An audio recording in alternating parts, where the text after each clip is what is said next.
Hello everyone. आज हमारी maths formula series का टॉपिक है सर्किल। सर्किल में हम सबसे पहले बेसिक टर्म्स जानते हैं सर्किल की, उसके बाद हम अपना चैप्टर स्टार्ट करेंगे। तो सबसे पहले है रेडियस। रेडियस उसके लिए हम सबसे पहले एक सर्कल ड्रॉ करेंगे। सेंटर से होती हुई लाइन हम बनाएंगे ए बी, जिसको हमने नाम दिया है, तो वो होता है हमारा डायामीटर। और डायामीटर का हाफ क्या कहलाता है? रेडियस। यानी ए बी हो जाएगा हमारा डायामीटर और रेडियस हो जाएगी ए बी बाई 2, यानी O B is equals to radius. Next हम देखते हैं कॉर्ड। कॉर्ड क्या होती है? कोई भी दो पॉइंट से पास होने वाली लाइन जो सरकमफेरेंस पे टच हो रही है। सरकमफेरेंस क्या होता है? जो इसका आउटर पार्ट होता है, जिसे हम हिंदी में परिधि बोलते हैं। उस पे अगर दो पॉइंट्स से पास होने वाली लाइन गुजर रही है, पास हो रही है, तो उसे हम बोलते हैं कॉर्ड। यहाँ पे ए बी क्या हो जाएगा? कॉर्ड, क्योंकि ये ए और बी क्या है? पॉइंट्स है सरकमफेरेंस पे। Line touches circumference of circle at 2 points, that is called chord. Next हम देखते हैं आर्क। आर्क क्या होती है? सर्कल के सरकमफेरेंस का कोई भी छोटा सा पार्ट, यानी जो सर्कल का जो कोई भी छोटा सा पार्ट, वो कहलाता है आर्क। जैसे हमने यहाँ पे दो पॉइंट लिए ए बी, और दो पॉइंट ऐसे लिए हैं पी और क्यू। तो यहाँ पे अपना ए क्यू और जो बी होगा ये हमारा कहलाएगा मेजर आर्क, और जो ए पी क्यू होगा हमारा ये छोटा वाला पार्ट, ये हमारा कहलाएगा माइनर आर्क। ये दिख ही रहा है, डायग्राम से ही पता चल रहा है कि ए पी बी हमारा माइनर आर्क है और ए क्यू बी हमारा मेजर आर्क है। तो यहाँ हमने एक सेंटर ड्रॉ किया। अब सेंटर से हम ए और बी को जब मिलाएंगे तो हमारा जो एंगल बनेगा वो 90 डिग्री से 180 डिग्री से कम होगा। तो माइनर आर्क का एंगल 180 डिग्री से हमेशा कम होगा, और जिसका एंगल 180 डिग्री से ज़्यादा हो वो वाली आर्क हमारी कहलाती है मेजर आर्क। जिस आर्क से बनने वाला एंगल सेंटर पे 180 डिग्री से ज़्यादा हो वो हमारे कहलाती है मेजर आर्क। अब नेक्स्ट है सेगमेंट। सेगमेंट क्या होता है? कॉर्ड से जो एरिया, कॉर्ड और आर्क के बीच में जो एरिया होता है उसे हम बोलते हैं सेगमेंट। यानी ए बी और आर्क ए बी के मिड में जो एरिया होगा that is called minor segment, और जो बड़ा वाला पार्ट होगा वो कहलाएगा हमारा मेजर सेगमेंट। ठीक है, ठीक है। आई होप आपको ये चारों डेफिनेशन समझ आई होगी। आगे हम देखते हैं सेक्टर। सेक्टर क्या होता है? आर्क से सेंटर के बीच में जो एरिया बनता है उसे हम बोलते हैं सेक्टर। तो हमने यहाँ पे आर्क ड्रॉ करी ए बी और सेंटर ड्रॉ किया ओ, तो उसके बीच में जो बनने वाला एरिया है ये हमारा कहलाएगा सेक्टर। सेम छोटा वाला एरिया जो कहलाएगा माइनर सेक्टर, और बड़ा वाला एरिया हमारा कहलाएगा major sector. Same, less than 180 degree is minor sector and greater than 180 degree is major sector. अब हम देखते हैं tangent. Tangent is most important for circle. Tangent क्या होती है? सर्कल को टच करती हुई जाने वाली लाइन, यानी वो किसी भी एक पॉइंट पे उसको टच करेगी, दैट इज कॉल्ड टेंजेंट। ठीक है, तो यहाँ पे हमने एक सर्कल ड्रॉ किया और ए बी हमने उससे टच करती हुई एक लाइन ड्रॉ करी, तो हमारी ए बी क्या कहलाएगी? टेंजेंट। अब हम देखते हैं टेंजेंट की कुछ प्रॉपर्टीज। सबसे पहले हमने एक सर्कल ड्रॉ किया, उसमें एक बाहर पी एक एक्सटर्नल पॉइंट है। पी क्या है? एक एक्सटर्नल पॉइंट है जिससे हमने दो टेंजेंट्स ड्रॉ करी, दो टेंजेंट्स ड्रॉ करी। तो एक्सटर्नल पॉइंट पे अगर कोई पॉइंट है तो उससे सिर्फ और सिर्फ दो ही टेंजेंट ड्रॉ हो सकती है, इससे ज़्यादा नहीं। अब हम देखते हैं कोई पॉइंट है पी जो इंटरनल है सर्किल के, उससे एक भी टेंजेंट हम ड्रॉ नहीं कर पाएंगे। तो यानी कि एक्सटर्नल पॉइंट से बनेंगी दो टेंजेंट, और जो इंटरनल पॉइंट है उससे हम एक भी टेंजेंट ड्रॉ नहीं कर सकते। No tangent is if point is inside the circle. ठीक है, अब हम लेते हैं ऑन सर्कल, एक पॉइंट लेते हैं P जो ऑन सर्कल है, उससे हम सिर्फ और सिर्फ एक ही टेंजेंट ड्रॉ कर पाएंगे, इससे ज़्यादा नहीं। यानी कि अगर only one tangent is drawn if the point is on the circle. समझ आ गया? एक्सटर्नल पॉइंट है तो दो टेंजेंट, और अगर इंटरनल पॉइंट है तो कोई भी टेंजेंट नहीं ड्रॉ कर सकते, और अगर ऑन सर्कल है तो हम सिर्फ और सिर्फ एक ही टेंजेंट ड्रॉ कर सकते हैं। अब हम आते हैं बहुत इंपॉर्टेंट पार्ट पे, दैट इज थ्योरम्स। कुछ इंपॉर्टेंट थ्योरम्स हैं सर्कल की, उसे हम देखते हैं। सबसे पहले हम देखते हैं टेंजेंट थ्योरम। टेंजेंट थ्योरम क्या कहती है? आइए सबसे पहले हम इसका स्टेटमेंट देखते हैं। Radius is perpendicular to tangent at point of contact. ये क्या कह रही है? Radius is perpendicular to tangent at point of contact. इसका मतलब क्या है? हमने एक सर्कल ड्रॉ किया, उस पर एक सेंटर ड्रॉ किया O, और उसके बाद हमने एक टेंजेंट बनाई जिसको हमने नाम दिया A और B, और उसका जो पॉइंट ऑफ कॉन्टैक्ट है जहाँ सर्कल से टच हो रहा है उसे हमने बोला T। तो जो रेडियस होगी P पे, यानी इसके पॉइंट ऑफ कॉन्टैक्ट, वो 90 डिग्री का एंगल बनाएगी, यानी जो radius is perpendicular to tangent at point of contact, यानी हमारा OTB क्या होगा 90 डिग्री। ऐसा आई होप आपको समझ आया होगा कि O सेंटर है, उससे हमने एक रेडियस खींची, T पे जो पॉइंट ऑफ कॉन्टैक्ट है वो हमारा होगा 90 डिग्री। अब हम देखते हैं कॉर्ड थ्योरम। कॉर्ड थ्योरम क्या कहती है? A perpendicular drawn from the centre to the chord bisects the chord. इसका मतलब क्या है कि हमने एक सर्कल बनाया, उसमें एक सेंटर बनाया और हमने एक कॉर्ड ड्रॉ करी। कॉर्ड जो सेंटर से जो लाइन आएगी कॉर्ड पे वो परपेंडिकुलर होगी और दूसरा वो उस कॉर्ड को बाइसेक्ट करेगी, यानी AP is equals to PB। Centre से गिरने वाली लाइन जो कॉर्ड को बाइसेक्ट करती है, यानी दो इक्वल पार्ट्स में डिवाइड करती है। थर्ड हम देखते हैं इक्वल कॉर्ड फैक्ट्स, यानी जो दो इक्वल कॉर्ड्स हमें दे रखी हैं उससे क्या क्या थ्योरम्स बन सकती हैं। चलो देखते हैं। Equal chords are equidistant from centre. क्या मतलब है कि इक्वल कॉर्ड, दो अगर इक्वल कॉर्ड है वो सेंटर से इक्विडिस्टेंट होंगी, यानी बराबर दूरी पर होगी। यहाँ हमने दो कॉर्ड लिए है AB एंड PQ, ये दोनों इक्वल है। AB इज इक्वल्स टू क्या है PQ, उसमें हमने सेंटर ड्रॉ किया। उसके बाद जो O से जो लाइन गिरेगी दोनों कॉर्ड्स पे वो इक्वल होंगी, यानी OQ OP इक्वल होगा, यानी दोनों कॉर्ड की जो डिस्टेंस होगी सेंटर से वो बराबर होती है, यानी AB is equals to PQ। तो कॉर्ड हो गई इक्वल, तो उससे क्या होगा CO is equals to OD होगा हमारा, यानी कि सेंटर से दोनों कॉर्ड का जो डिस्टेंस होगा वो बिल्कुल सेम होगा। ये तक कब होगा? जब कॉर्ड क्या है इक्वल।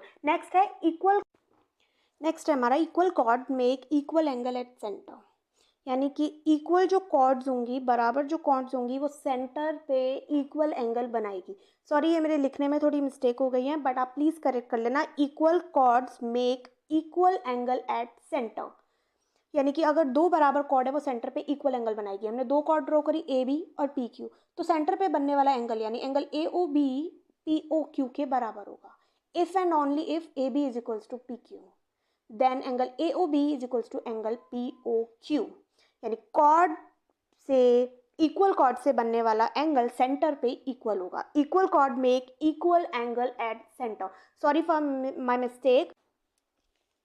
नेक्स्ट है the length of two tangents from an external point is equal, यानी कि किसी भी एक्सटर्नल पॉइंट से खींची गई टेंजेंट, दो टेंजेंट, उनका जो लेंथ होती है वो इक्वल होती है। Length of two tangents from an external point to a circle are equal. एक पॉइंट लिया हमने एक्सटर्नल, जैसे हमने नेम किया A, उससे हमने दो टेंजेंट ड्रॉ करी जो सर्कल को टच कर रही है P और Q पे, तो जो लेंथ होगी दोनों टेंजेंट्स की वो इक्वल होगी, यानी एक्सटर्नल पॉइंट से बनने वाली दोनों टेंजेंट की लेंथ इक्वल होगी, यानी PA is equals to AQ होगा। ओके, नेक्स्ट है हमारी tangent chord theorem. Tangent chord theorem क्या कहती है? टेंजेंट कॉर्ड थ्योरम कहती है कि if any circle the angle between, if in any circle the angle between a tangent and a chord, if in any circle the angle between a tangent and a chord through the point of contact of tangent is equal to the angle formed by the same chord in the alternate segment. क्या है statement? If in any circle the angle between a tangent and a chord through the point of contact of tangent is equal to the angle formed by the same chord in the alternate segment. बहुत बड़ी statement है but बहुत easy theorem है। आइए देखते हैं। सबसे पहले हमने एक सर्कल ड्रॉ किया, उस पर हमने एक कॉर्ड ड्रॉ करी और एक टेंजेंट ड्रॉ करी। दोनों का जो पॉइंट ऑफ कॉन्टेक्ट है वो सेम होना चाहिए, जिसको हमने नेम दिया है P, और टेंजेंट हमने ड्रॉ करी है AB, और कॉर्ड ड्रॉ करी है P और Q, PQ। तो जो पॉइंट ऑफ टेंजेंट और कॉर्ड के जो पॉइंट ऑफ कॉन्टेक्ट पे बनने वाला जो एंगल है, यानी एंगल APQ, जो ये एंगल होगा वो दूसरी सेगमेंट, एक तो हो गई हमारी PQ वाली सेगमेंट जो आर्क पे बन रही है बताया था, और एक होगा मेरी सेगमेंट ऑल्टरनेट सेगमेंट यानी मेजर सेगमेंट जो बन रही है, उस पे जो कॉर्ड से एंगल बनेगा वो बराबर होंगे दोनों। आई समझ में? फिर से रिपीट करती हूँ। हमने एक टेंजेंट ड्रॉ करी APB, ये एक टेंजेंट है जिसका पॉइंट ऑफ कॉन्टेक्ट है P, और हमने एक कॉर्ड ड्रॉ करी PQ। तो टेंजेंट और कॉर्ड से बनने वाला एंगल, पॉइंट ऑफ कॉन्टेक्ट पे बनने वाला एंगल दूसरे सेगमेंट यानी एक तो हो गया ये APBQ बनाया हमने सेगमेंट, ठीक है। दूसरा सेगमेंट हुआ हमारा, उस पर हमने एक एंगल ड्रॉ किया कॉर्ड से, तो ये दोनों एंगल क्या होंगे? Equal. Angle QPA is equals to angle QRP होगा हमारा। ये हम ऑल्टरनेट कर सकते हैं, लाइक ये वाला एंगल हम इस साइड भी बना सकते हैं, और मतलब ऑल्टरनेट सेगमेंट रखनी है। बेसिकली बात यह है कि दोनों सेगमेंट पे बनने वाला एंगल इक्वल होगा। अब हम लेते हैं दूसरी थ्योरम। एक है कि हमने एक सर्कल ड्रॉ किया, एक कॉर्ड ड्रॉ करी, और एक हमने टेंजेंट ड्रॉ करी। कॉर्ड हो गई हमारी AB और टेंजेंट हो गई हमारी PT, यह हो गई हमारी टेंजेंट। तो इसका एक फॉर्मूला होता है जो क्वेश्चंस में काफ़ी काम आता है, PT स्क्वायर यानी टेंजेंट का square is equals to PA dot PB होगा। PA यानी PA एक्सटर्नल पॉइंट से लेकर कॉर्ड तक, और PB एक्सटर्नल पॉइंट से लेकर दूसरे पॉइंट तक जो डिस्टेंस होगा वो इसका फॉर्मूला है PT square is equals to PA dot PB, PA multiply by PB। अब हम देखते हैं कुछ एंगल प्रॉपर्टीज इन सर्कल जो क्वेश्चंस में हेल्प करती है, काफ़ी हेल्प करती है। इस पे बेस काफ़ी क्वेश्चंस बनते हैं। हमसे एक एंगल पूछा, फिर हमें अगर प्रॉपर्टीज नहीं पता होगी तो हमें बहुत प्रॉब्लम होती है क्वेश्चन सॉल्व करने में। सबसे पहले हम देखते हैं first property, the angle made bye an arc at the centre is double the angle made bye the same arc eight circumference. क्या मतलब है इसका? इसका मतलब ये है कि एंगल आर्क से बनने वाला एंगल, कोई भी आर्क पे बनने वाला एंगल, यहाँ में हमने एंगल आर्क लिया है AB, इस पे बनने वाला सेंटर पर एंगल AOP किसी भी पॉइंट सर्कमफेरेंस के किसी भी पॉइंट पे आर्क सेम होनी चाहिए।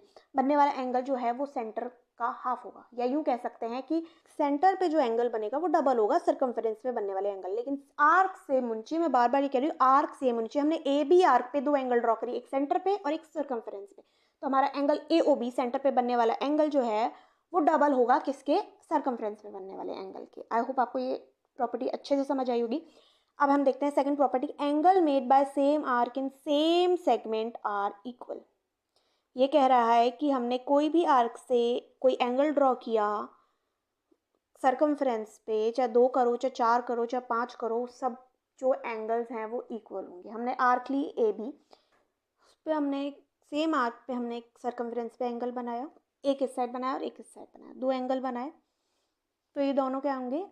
इक्वल होंगे। चाहे सेगमेंट ले लो चाहे आर्क ले लो, आर्क या सेगमेंट से बनने वाले सर्कमफेरेंस सेम आर्क या से सेगमेंट से बनने वाले एंगल इक्वल होते हैं। ये सिर्फ दो के लिए नहीं, ये चाहे आप सेम आर्क से आप कितने भी सेम सेगमेंट में कितने भी एंगल बना लो वो सब इक्वल होंगे। या मैंने 3-4 एंगल बनाए हैं, ये सब के सब इक्वल होंगे क्योंकि हमने एक ही आर्क लिए AB, जिस पे हमने कितने भी एंगल आप बना लोगे सेम सेगमेंट में वो इक्वल होंगे। नेक्स्ट है हमारा angle in semi circle is 90 degree. Angle in semi circle is 90 degree. Semi circle क्या हुआ? सेमी सर्कल होता है डायामीटर से जो दो सर्कल बनते हैं उसे हम बोलते हैं सेमी सर्कल। AB हमारे यहाँ डायामीटर है, O सेंटर है।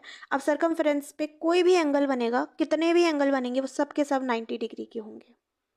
यानी कि हमारा एंगल ACB भी 90 डिग्री का होगा, एंगल ADB भी 90 डिग्री होगा। और हम सर्कमफेरेंस पे और भी कोई एंगल बनाए तो वो भी 90 डिग्री का हमारा होने वाला है। नेक्स्ट हम देखते हैं कॉमन टेंजेंट्स।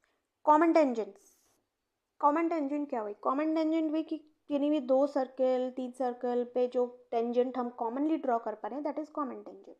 अगर दो सर्कल, हम यहाँ 2 सर्कल की बात कर रहे हैं, अगर वो टच कर रहे हैं आपस में तो हम वहाँ पे 3 टेंजेंट ड्रॉ कर सकते हैं कॉमन। लेकिन अगर हम सर्कल ड्रॉ नहीं कर रहे हैं तो वहाँ हम चार मैक्सिमम टेंजेंट ड्रॉ कर सकते हैं। या हम 2 सर्कल ऐसे ले रहे हैं जो एक दूसरे को टच नहीं कर रहे हैं। If 2 circles do not touch each other they can be maximum 4 common tangent. 2 is transversal common tangent and 2 is direct common tangent. आइए डायग्राम बनाते हैं, उससे अच्छे से हमें समझ आ पाएगा। हमने 2 सर्कल लिए जो हम आपस में टच नहीं करा रहे। ऐसे हमने 2 सर्कल लिए जो आपस में टच नहीं कर रहे हैं। एक टेंजेंट हमने स्ट्रेट लाइन में बना दी 2, और 2 हम इसे क्रॉस करते हुए बनाएंगे। ठीक है, अब हम दोनों सर्कल का सेंटर ले लेते हैं, O1 एंड O2। इससे बनने वाली रेडियस होगी हमारी R1 एंड R2। ये दोनों सर्कल की रेडियस हो गई R1 R2 और दोनों सेंटर हो गए O1 O2।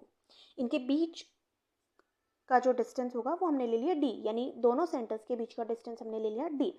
अब जो ये स्ट्रेट लाइन वाली जो हमने टेंजेंट, इसे हम बोलेंगे DCT यानी डायरेक्ट कॉमन टेंजेंट, और जो क्रॉस वाली है इसे हम बोलेंगे TCT यानी ट्रांसवर्स कॉमन टेंजेंट। ठीक है, तो यानी कि हमारी AC और BD जो होगी वो हो गई हमारी डायरेक्ट कॉमन टेंजेंट, और हमारी जो AB और CD हो गई वो हमारी हो गई ट्रांसवर्स कॉमन टेंजेंट। अब हम देखते हैं इन टेंजेंट्स की लेंथ क्या होगी।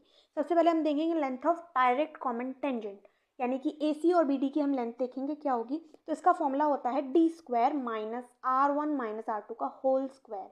D क्या है यहाँ पे, दोनों सेंटर के बीच का डिस्टेंस, और R1 क्या है, फर्स्ट सर्कल की रेडियस, और R2 क्या है, सेकंड सर्कल की रेडियस। अब हम देखते हैं length of TCT, D² minus R1 plus R2 का होल स्क्वायर। कोई मुश्किल नहीं है, इजीली ये फॉर्मूला याद हो जाएगा। और एक है कि लेंथ ऑफ जो DCT होती है वो हमेशा TCT से ज़्यादा होती है। एक हमने एक एक्सटर्नल पॉइंट लिया P, उससे हमने 2 कॉर्ड ड्रॉ करी AB और CD। अब इससे बनने वाले जो सेंटर पे एंगल होंगे यानी AOC और BOD होगा, उसको हमने नेम दे दिया, एक दे दिया AOC हो गया हमारा थीटा और B और D हो गया हमारा अल्फा। तो जो एंगल APC बनेगा यानी जो एक्सटर्नल पॉइंट पे जो एंगल बनेगा वो होगा हमारा थीटा माइनस अल्फा बाय 2, यानी बड़े वाले एंगल में से छोटा वाला एंगल अपॉन 2। नेक्स्ट हम देखते हैं एक और प्रॉपर्टी। हमने सर्कल ड्रॉ किया, उसमें 3 टेंजेंट बनाई है। एक तो हमने बनाई एक्सटर्नल पॉइंट से 2 टेंजेंट, और एक हमने बनाई है CD। तो जो हमारा CPD होगा उसको हमने नेम दिया है थीटा। तो जो हमारा सेंटर पे जो एंगल बनेगा तीसरे वाले टेंजेंट से COD वो होगा 90 माइनस थीटा बाय 2। और जो ये ट्राइंगल है PCD, इसका जो पैरामीटर होगा वो 2PA या फिर 2PB होगा, क्योंकि PA और PB क्या है, दोनों इक्वल है, क्योंकि दोनों सेम टेंजेंट है। एक्सटर्नल पॉइंट पे सेम टेंजेंट हम पीछे पढ़ के आए, तो PA is equal to PB होगा। तो ट्राइंगल PCD का जो हमारा पैरामीटर होगा वो होगा 2PA या फिर 2PB। नेक्स्ट हम देखते हैं एक सर्कल हमने ड्रॉ किया, उस पर 2 एक्सटर्नल पॉइंट से 2 टेंजेंट ड्रॉ करी AP और AQ, और हमने सेंटर बनाया O, और AQ को हमने PQ को हमने ज्वाइन कर दिया। PQ को हमने क्या किया, ज्वाइन कर दिया, तो हमारे पास एक POQ ट्राइंगल बन जाएगा। अब जो एंगल QAP होगा, जो ये बाहर वाला एंगल होगा QAP, वो होगा ट्वाइस ऑफ एंगल OQP। क्या होगा, angle QAP is twice of angle OQP या फिर ट्वाइस ऑफ एंगल OPQ। क्यों, क्योंकि OPQ और OQP क्या है, बराबर है, क्योंकि ये OQ और OP क्या है, रेडियस। तो सेम साइड्स के इक्वल अपोजिट एंगल इक्वल होते हैं। अब हम रिवीजन कर लेते हैं बेसिक टर्म्स का। सबसे पहले हमने एक सर्कल ड्रॉ किया, ये हमारा हो गया सेंटर। इससे बनने वाली जो लाइन होगी वो हमारी कहलाएगी डायमीटर। जो सेंटर से गुजरती है उसे हम बोलते हैं कॉर्ड। जो सेंटर से जो कॉर्ड गुजरती है उसे हम बोलते हैं डायमीटर, और डायमीटर ही सर्कल की बिगेस्ट कॉर्ड होती है। यानी अगर आपसे पूछे कि बिगेस्ट कॉर्ड ऑफ सर्कल क्या होगी, तो वो होगी हमारी डायमीटर, और डायमीटर का हाफ क्या होता है, हमारा रेडियस। तो रेडियस क्या हो जाएगा, हमारा डायमीटर का हाफ। अब हमने एक सेक्टर बनाया, यानी सेंटर से हमने किसी भी सर्कमफ्रेंस पे किसी भी पॉइंट को मीट किया, तो हमारा जो ये एरिया बनेगा उसे हम बोलेंगे सेक्टर। ठीक है, और एक पॉइंट ये रह गया था कि जो दो बाहर से कोई लाइन आ रही है और वो 2 पॉइंट्स को कट करके जा रही है, तो हमारी वो होती है सेकेंड। और कॉर्ड क्या होती है, कोई भी 2 पॉइंट जो सर्कमफ्रेंस पे कट कर रही है लाइन, उसे हम बोलते हैं कॉर्ड, और कॉर्ड और आर्क के बीच का जो एरिया बनता है उसे हम बोलते हैं सेगमेंट, और सर्कल का कोई भी छोटा सा पार्ट वो हमारा कहलाता है आर्क, और जो सर्कल को टच कर रही है लाइन उसे हम बोलते हैं टेंजेंट। ये हमारा रिवीजन था कुछ बेसिक टर्म्स का। और रेडियस तो आपको पता ही है, डायमीटर का हाफ होती है, ये मैंने बता दिया। Thank you for watching. अगर आपको अच्छा लगा हो तो please like, comment, share and subscribe my channel. Thank you.